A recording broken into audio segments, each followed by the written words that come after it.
Un gran problema de las heridas familiares es que muchas veces se van transmitiendo de generación en generación. Exacto. Es muy triste que hay veces uno sufre algo y en vez de sanarlo y superarlo, se lo transmites también a las próximas generaciones. Y lo que tú has sufrido, tú pasas de ser la víctima a ser el agresor.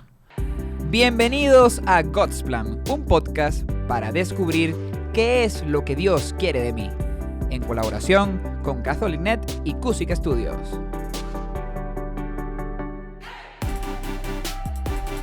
Padre, bienvenido. Muchas gracias, Blackness. Estoy muy feliz de estar aquí hoy. De verdad que el último capítulo me gustó mucho. Sí, con Emiliana y con José. Sí, a mí también. A mí también me encantó. De verdad que, bueno, usted cuando me dijo que me iba a tomar una semana de vacaciones, yo dije, bueno, mejor. Puedo disfrutar más del béisbol. Y bueno, vi el episodio que salió la semana pasada y de verdad muy bonito. Inclusive me puse un poquito sentimental allí en familia, que lo pude ver con mi mamá y toda la gente en la casa. Qué bien, qué bien. Sí, a mí también me encantó mucho. Es correcto. Padre, mire, hoy, ¿sabes? Hemos estado haciendo un análisis, un estudio de las personas que nos siguen, que nos escriben a través de las redes sociales.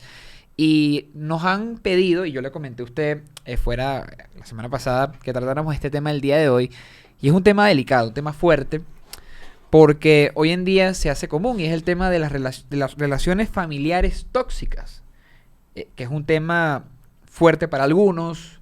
Quizás hay personas que tienen una relación tóxica con un familiar, pero sencillamente no le prestan atención, sencillamente ignoran a ese familiar y ya, como hay otros que realmente sufren y no solamente sufren, sino que viven consecuencias de ello, quizás no de un familiar directo, sino pasado. Entonces, la pregunta que vamos a responder el día de hoy: ¿cómo amar a un familiar que nos hace daño dentro de una relación tóxica familiar? Bueno, esto es un tema bastante complejo. Le pido luz al Espíritu Santo porque siento que, bueno, que estamos tratando cosas muy delicadas de las personas y realmente hay que ir caso a caso. No podemos simplemente decir hay que hacer esto en esa situación porque cada caso es diverso.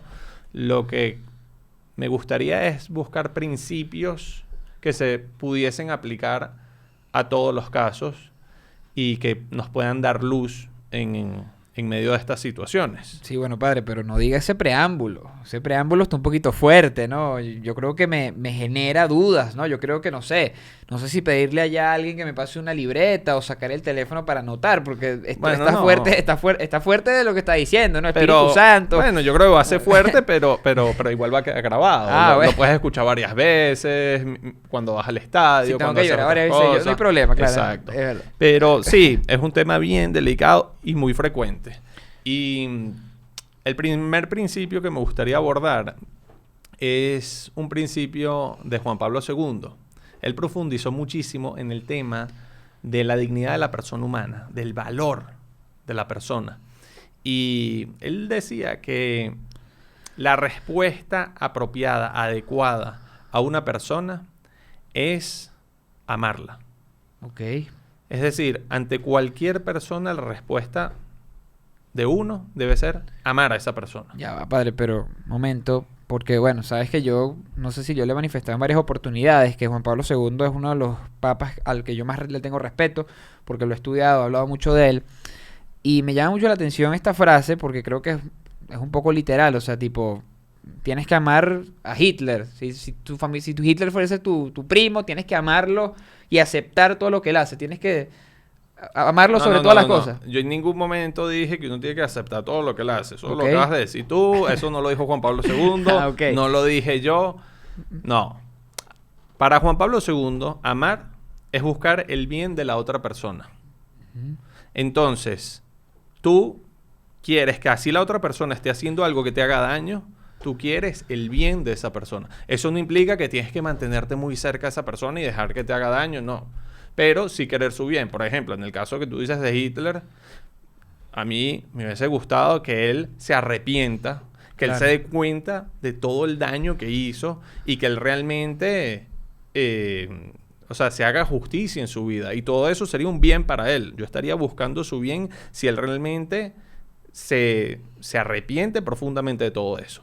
Entonces, esa es la manera en la que Juan Pablo II habla de esto. Buscar siempre el bien del otro. Y ojo, esto es sumamente importante. También nosotros tenemos que amarnos a nosotros mismos. Es decir, yo conozco personas que hay veces aguantan cosas inaguantables, aguantan que una persona pisotee su dignidad, y esto uno no tiene por qué aguantarlo. Realmente uno también tiene que amarse uno mismo y buscar su propio bien. Sí, claro. Y hay cosas que, por ejemplo, volviendo al tema de amar como bajo el concepto que da Juan Pablo II, es que hay veces que quizás hemos sufrido por alguien, por una persona que de verdad nos hizo un mal, que obviamente nosotros como católicos sabemos que el mejor pensamiento hacia una persona no es el odio. Odiar eso jamás va a estar bien. Desearle mal a alguien nunca va a estar bien.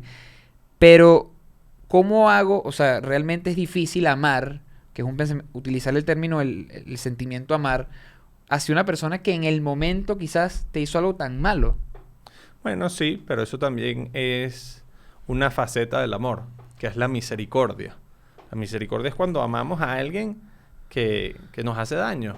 Y cuando amamos a alguien que sentimos que no lo merece. Pero esa es la manera como Dios nos ama a nosotros. Nosotros no merecemos realmente el amor de Dios. Dios nos quiso crear y nos quiso amar, pero realmente es porque Él quiso. Él nos ama con misericordia y nosotros estamos llamados a amar también de esa forma. Y bueno, y el segundo principio que me gustaría agregar, o la segunda distinción, es en estos ámbitos siempre hay una parte objetiva, hay una realidad que hay que atender. Un joven que tiene un papá que le es infiel a su mamá, obviamente eso le hace un daño real a él. O un joven que tiene un hermano drogadicto que hace sufrir muchísimo a su familia. Hay una realidad objetiva que hay que atender, pero también hay una realidad subjetiva de cómo esto me está afectando a mí. Y son dos ámbitos distintos, dos ámbitos que se complementan, y cuando la realidad va mejorando, pues uno está mejor, y cuando uno está mejor puede lidiar mejor con la realidad, pero también son dos ámbitos distintos. Hay veces una tendencia de abocarnos a uno de los ámbitos, abocarnos a ayudar a que la situación mejore y tal vez olvidarnos de nosotros mismos, que también es muy importante. Entonces eso también es sumamente importante.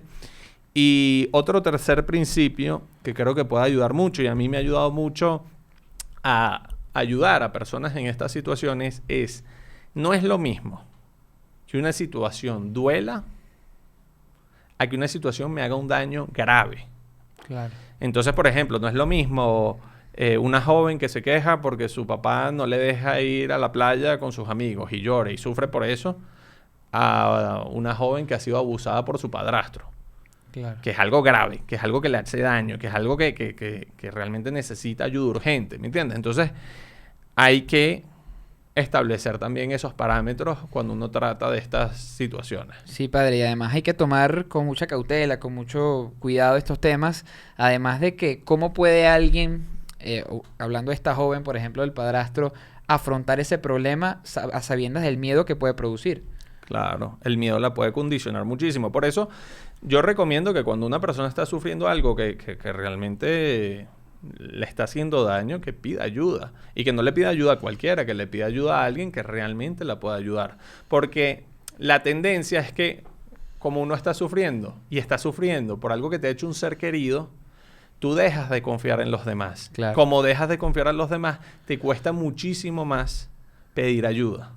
Pero ahí uno tiene que salirse de ese círculo vicioso y buscar a alguien que realmente pienses que sí te pueda ayudar y pedir ayuda. Es muy difícil que una persona pueda salir por sí sola de un daño profundo que le haya hecho un familiar. Sí, y además de cómo se puede, yo creo que podemos hablar también de cómo se pudiese superar, hablar de superación de todos estos traumas que quizás puede arrastrar una persona. Sí. Realmente aquí entra mucho el tema de la psicología, pero, por ejemplo, hay una historia. Tú sabes que a mí me gusta mucho contar historias, sobre todo bíblicas. Historias con el padre Elías. En la Biblia vemos muchísimas heridas familiares. Desde el comienzo de la Biblia tenemos a Caín, que mató a su hermano Abel. Después, por ejemplo, nosotros tenemos la historia de Jacob, que le quita su herencia a su hermano Esaú. Y luego de que él le quita la herencia, él se va a un país lejano y comienza a trabajar con su tío Labán. Y Jacob le dice que le gustaría casarse con una de sus hijas, con Raquel. Padre, debo decir que debo primero demostrar mi admiración hacia usted por los nombres complicados que trae la Biblia. Ajá, puede continuar. Sí, y entonces su tío le dice, te puedes casar con Raquel, pero primero tienes que trabajar 7 años para mí. Y Jacob trabaja durante los 7 años y después, cuando llega la noche de tomar a Raquel como su esposa, pasa la noche con ella, y tienen relaciones y al día siguiente, cuando se levanta, cuando sale el sol, se da cuenta que realmente no era Raquel, era No me digas Lía, eso. era la hermana mayor, que a él no le gustaba ni un poquito. Y esto sale así, tal cual en la Biblia. Entonces él va y se queja con su tío y le dice, pero ya va, yo te había dicho que yo me iba a casar, que yo me quería casar era con Raquel. Y su tío le dice, aquí, en esta tierra, nosotros acostumbramos que primero viene la mayor y después la otra. Como diciéndole, tú, en tu tierra, tú le quitaste la herencia a tu hermano, que era el primogénito. Pero aquí no se hace así. Aquí primero viene la mayor. Si quieres casarte ahora con Raquel, tienes que trabajar 7 años más. Y el pobre Jacob, la verdad, quería mucho a Raquel y empieza a trabajar 7 años más. Eso era amor. Obviamente, esto trae una situación difícil. ¿Por qué? Porque Raquel por mucho tiempo no pudo tener hijos, mientras que Lía tuvo cualquier cantidad de hijos. Solo varones, tuvo creo que 11 hijos. ¿Con este hombre también o con...? Sí, con Jacob, claro. Ok. Y de repente nace el último, que es José, que es un hijo de Raquel.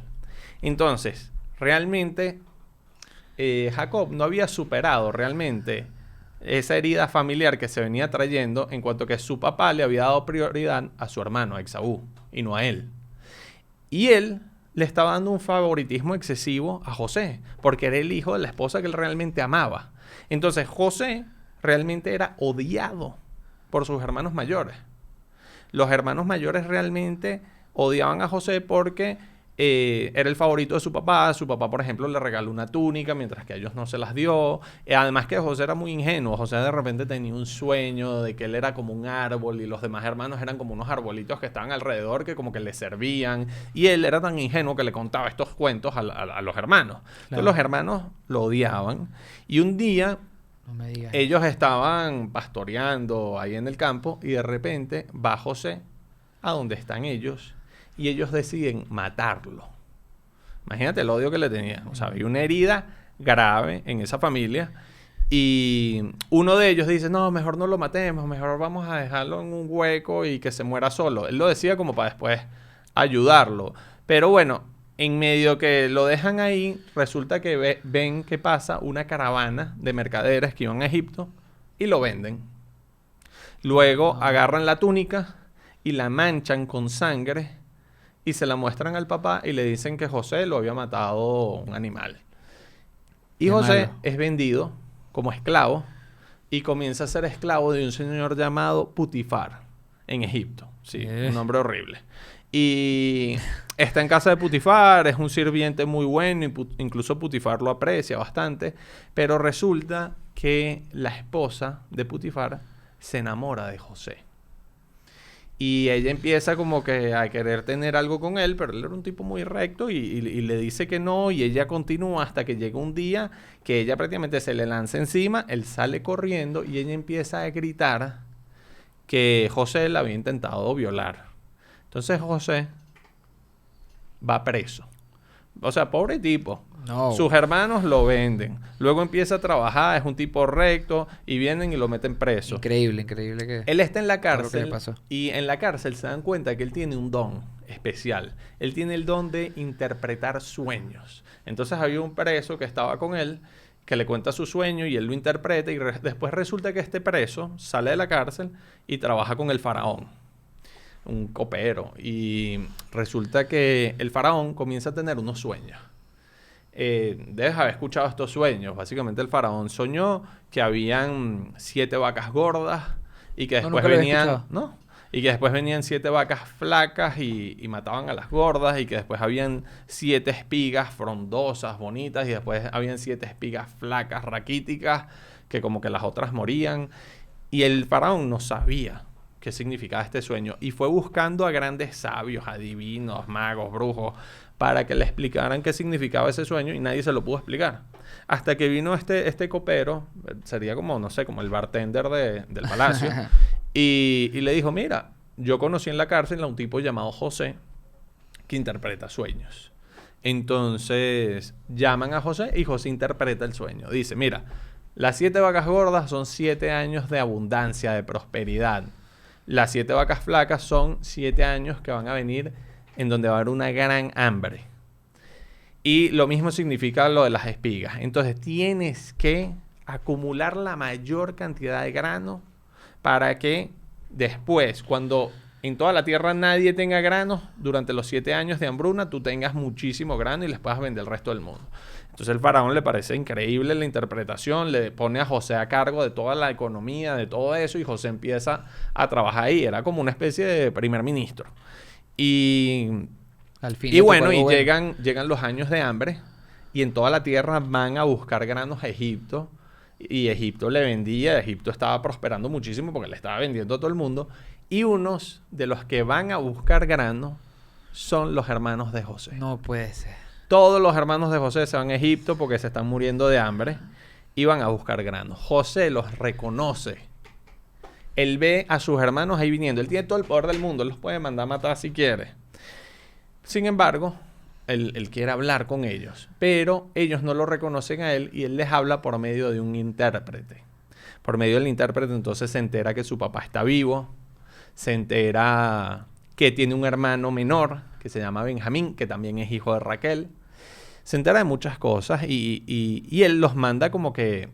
Él dice que no confía en ellos y tal, y entonces los manda a meter presos. Y entonces él los escucha cuando ellos están en la cárcel hablando su idioma natal. Él les escucha y él ve que han cambiado. Él ve que ya no son las mismas personas de antes. Él ve que como que Dios ha hecho una labor en ellos. Ok. Y luego él les dice, bueno, miren, para ver si ustedes dicen la verdad y son gente confiable, quiero que vayan y busquen a su hermano Benjamín. Para ver, ustedes me dijeron que tienen un hermano menor. Pues bueno, vengan y tráiganlo. Una técnica inteligente. Ellos van, y cuando le dicen eso a Jacob, Jacob dice, no, yo no quiero, ya yo perdí un hijo. Yo no quiero que lleven a Benjamín, le puede pasar algo malo, pero ellos convencen, porque bueno, no tenían que comer, y van. Cuando regresan, Jacob les ofrece un banquete, come con ellos, todo maravilloso. Y luego, él los pone a prueba. Él agarra una copa de oro y la mete en uno de los bolsos en donde ellos iban a llevar el grano. Entonces mete la copa en el bolso de Benjamín. Ay. Cuando ellos están saliendo de la ciudad, él manda a los soldados que los agarren. Los soldados los agarran, revisan los bolsos y ven que hay una copa de oro en el bolso de Benjamín. Entonces los soldados dicen, los demás se pueden ir, pero este se tiene que quedar porque nos ha robado. Y los hermanos dicen, no lo vamos a dejar. Si él se queda, nosotros nos quedamos con él. Incluso estaban dispuestos a dar la vida por su hermano. Wow. José, cuando ve esto, llora.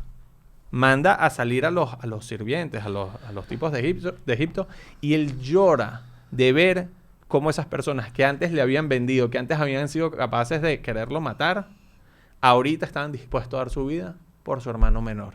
Él ve que ellos han cambiado y él llora y les dice quién es él. Ellos más bien sienten temor, dicen, José nos va a mandar a meter presos, nos va a matar. Y José para nada, más bien él quiso que trajeran a su papá y ahí fue como comenzó a vivir el pueblo de Israel en Egipto. Claro. Y yo creo que a esta historia se le pueden sacar muchas enseñanzas porque Sin duda. un gran problema de las heridas familiares es que muchas veces se van transmitiendo de generación en generación. Exacto. Es muy triste que hay veces uno sufre algo y en vez de sanarlo y superarlo, se lo transmites también a las próximas generaciones. Y lo que tú has sufrido, tú pasas de ser la víctima a ser el agresor. Es muy triste. José detiene esa herida familiar que había habido desde Caín y Abel, prácticamente. Y él detiene eso, la verdad. Es muy bonito cómo lo hace. Y él, es muy bonito. Hay distintos pasajes en donde dice que él llora Y eso es sumamente importante. Yo creo que uno, cuando está en medio de una situación así, uno tiene que sentirlo, tiene que llorarlo, tiene que reconocer ese sufrimiento. Luego de reconocerlo, José se va dando cuenta cómo Dios también había actuado por medio de esa situación. Claro. José dice, ya entendí, realmente no fueron ustedes los que me enviaron a Egipto. Dios quiso que yo llegara a Egipto primero para que luego ustedes no se murieran de hambre. Increíble. Entonces, él se va dando cuenta cómo Dios había hecho una labor sumamente importante. Entonces, yo creo que, en parte, reconocer nuestro sufrimiento, pero después ir viendo cómo Dios ha ido trabajando por medio de esa situación. Obviamente, como dije al principio, hay que ir caso a caso. Caso a caso. Pero yo creo que los 3 principios que vimos al principio, el de amar. José siguió amando a sus hermanos. Después, José se ocupó de sí mismo, o sea, tuvo que salir adelante. Pero también José vio cómo podía mejorar esa realidad, esa herida que había en la familia. Y después José supo distinguir cuando algo le dolía y cuando algo le hacía daño. Él realmente al final los perdona.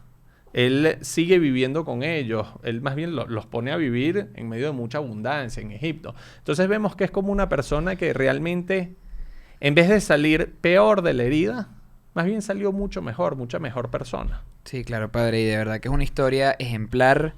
Porque muchas veces, como usted lo dijo, me llamó mucho la atención esto, porque usted dijo lo mismo. En vez de la gente pararlo, muchas veces es que continúan ese legado negativo.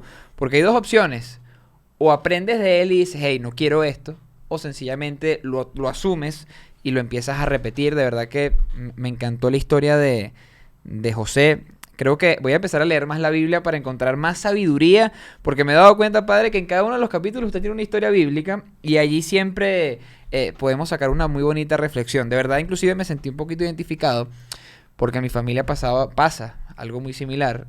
Quizás no es algo que me afecte directamente a mí, pero sí afecta a mi mamá, y es que recientemente falleció mi abuela, y mi abuela le prometió la casa de mi abuela, se la prometió a mi mamá, pero mi abuela no dejó nada escrito. Y mis tíos que viven en Estados Unidos ahora quieren esa casa. Y hoy en día mi mamá y yo estamos en una situación un poco precaria, porque contábamos con esa casa para vivir y nos está costando un poco ese tema, ¿no? Y de verdad que a veces, como lo dije en un principio, quizás en esas situaciones de que tú ves que un familiar te está atacando, te está perjudicando, eso te puede doler muchísimo y puedes tomar incluso repercusiones negativas hacia él.